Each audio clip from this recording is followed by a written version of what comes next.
Memphis Central High, passionately referred to as the high school by many, embarked on building a standard of expected excellence from administration, faculty, staff, and students more than 100 years ago.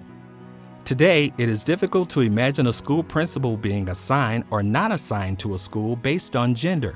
Yet prior to 1977, Memphis City Schools had not permitted a woman to become chief administrator with regards to the matriculation of high school students. Our next honoree broke that glass ceiling. Not only did she become the first female principal of a high school in Memphis, she was strapped with being the first to oversee a high school with a dual educational track, the first to have to cultivate a true cultural melting pot, with students converging from various ethnic and socioeconomic backgrounds within the walls of her school.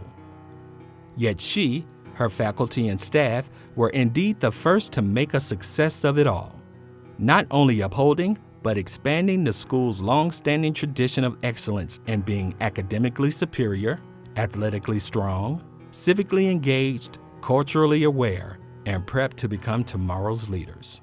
From the time I was in the second grade, all I ever really wanted to do was be an actress. That was just what I wanted to do. The one thing I wasn't going to do was teach school. I would not, my mother kept saying, get your teacher's certificate while you're in college. No, I'm not going to do that. Tony Robbins once stated, "It is in your moments of decision that your destiny is shaped."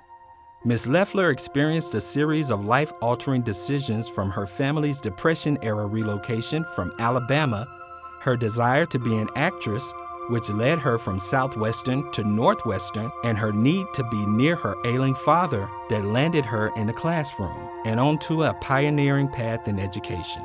A man who had taught speech at Whitehaven High School for years decided that he would quit, go to Northwestern, and get his master's in theater and speech. Well, I couldn't teach anything else because I didn't have a teacher's certificate, but I could teach speech, and they could get me an exception for that. I like teaching. I like students. I especially like high school students, and I especially like seniors, because that's what I taught. I taught 12th grade English. From the time that I left Whitehaven, got married, didn't teach a couple of years, I got my master's the first year Memphis State gave a master's. Got it in education. At that time, that's all you could get it in. And when I went back to teaching, they sent me to Fraser, teaching 12th grade English. I love teaching.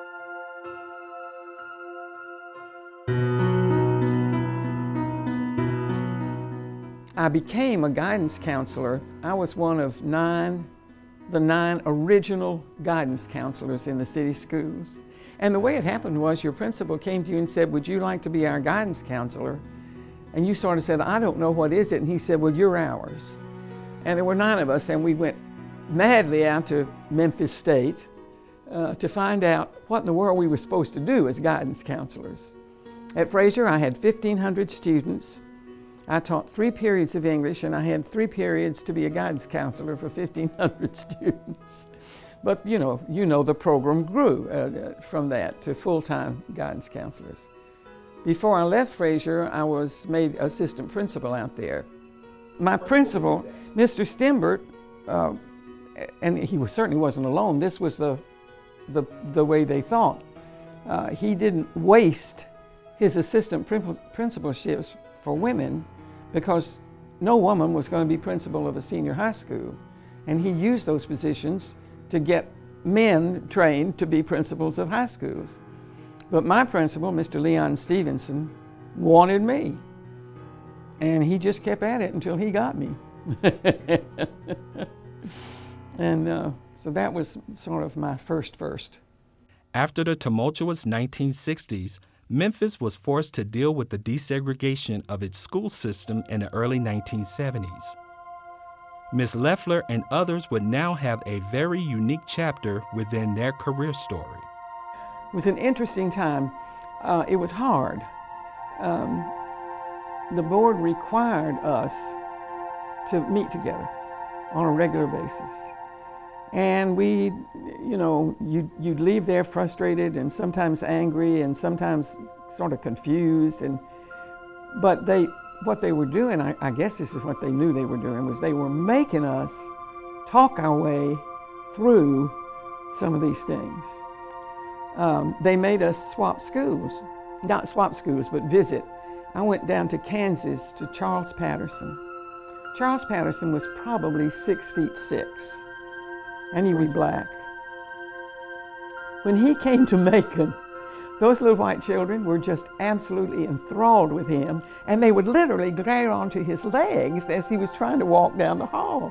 When I went to Kansas, the little black children would come up and climb on my lap and love me, and it was there again. It was a very interesting thing, and there again, it was a learning thing. I think we all came out of it better people, and I know we came out better principals.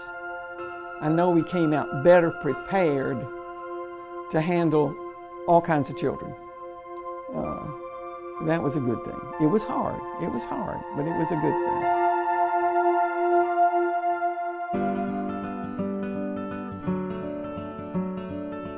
One year was the only year that I was unhappy. I did not like being down at the board. I did not like that bureaucracy. It was an interesting job. I was head of the public relations department. And it was an interesting job, but it just wasn't what I wanted to do. And I lasted 1 year. And I don't know if I did that bad a job, but they did away with the department. And that's when they sent me to Central. And Mr. Freeman said, I'll never forget it. Mr. Freeman said, Florence, would you like to be principal at Central? And I said, oh, yes, sir. And he looked at me and he said, why? And I remember so well, I said, Mr. Freeman, you wouldn't ask a man that. And, but he was such a gentleman. And he was of that generation where I was a lady and I was supposed to be protected, and he honestly didn't understand why I wanted that job. But it was a wonderful job from day one. I invited all the faculty to my house, and I said, I want you to tell me the 3 best things about Central. And they did. We talked about it. I said, now I want you to tell me the 3 worst things about Central. And they did. And then I invited the officers of the student council and the various student organizations.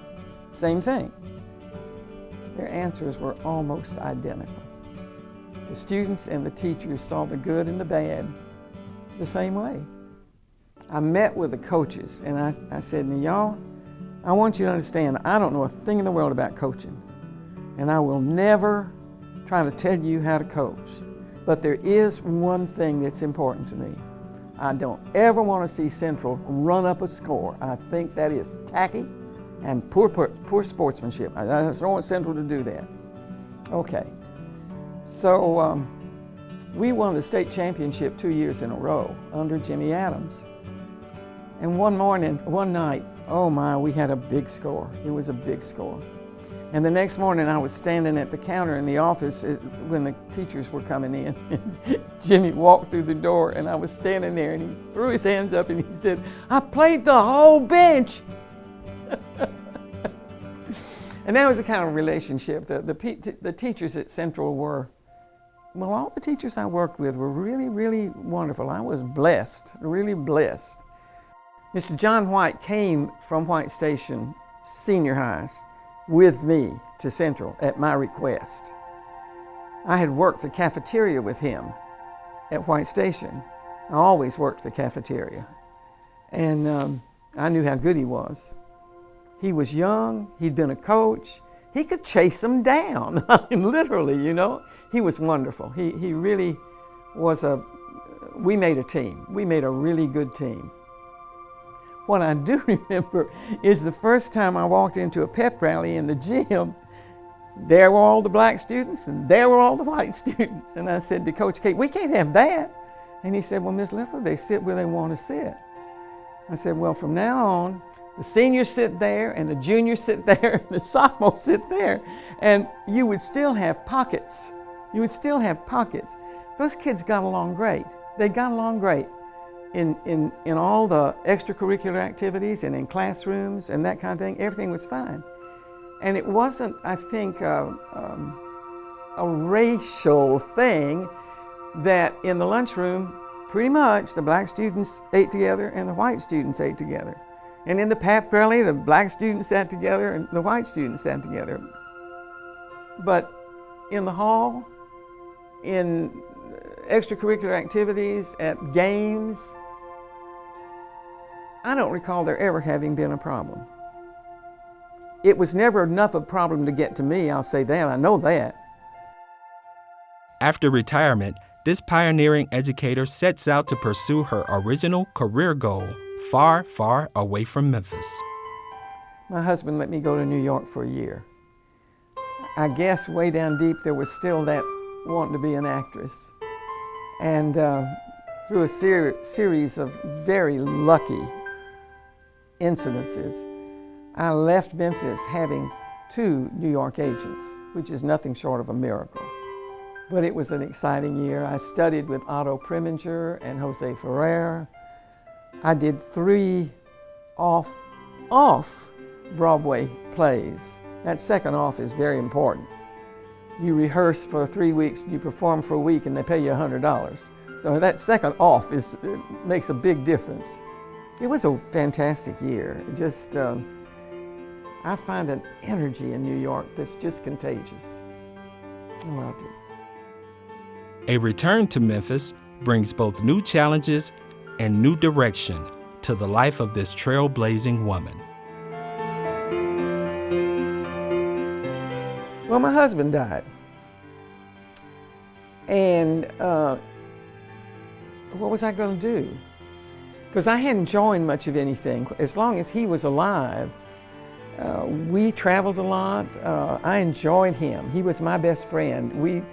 It was just, I was lost. What am I going to do? And so I called several of Bill's friends who were all active in politics. And we had a meeting at my house. Should I do this or shouldn't I do this? And they decided, yeah, I should do it, but I should run for an at-large position. But I figured I was smart enough to listen and learn and figure things out, and I just thought maybe I could make a good councilman. I was glad I did it. I did my 2 terms. I laughed and said, you know, your ego makes you want to get reelected once. But I believe in term limits. I truly do, and I think 2 is a good figure.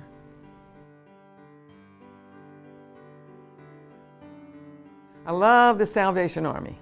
I'm right involved with the Salvation Army. Teach a Bible study down at the Purdue Center and do a little counseling out at the Adult Rehabilitation Center for Men.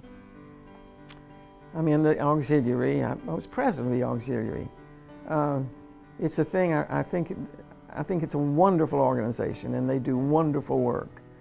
And so I like that.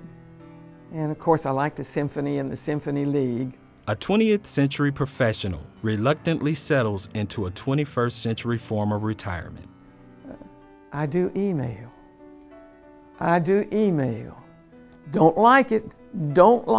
I want to talk to people. I want to hear that voice, you know? But I do email.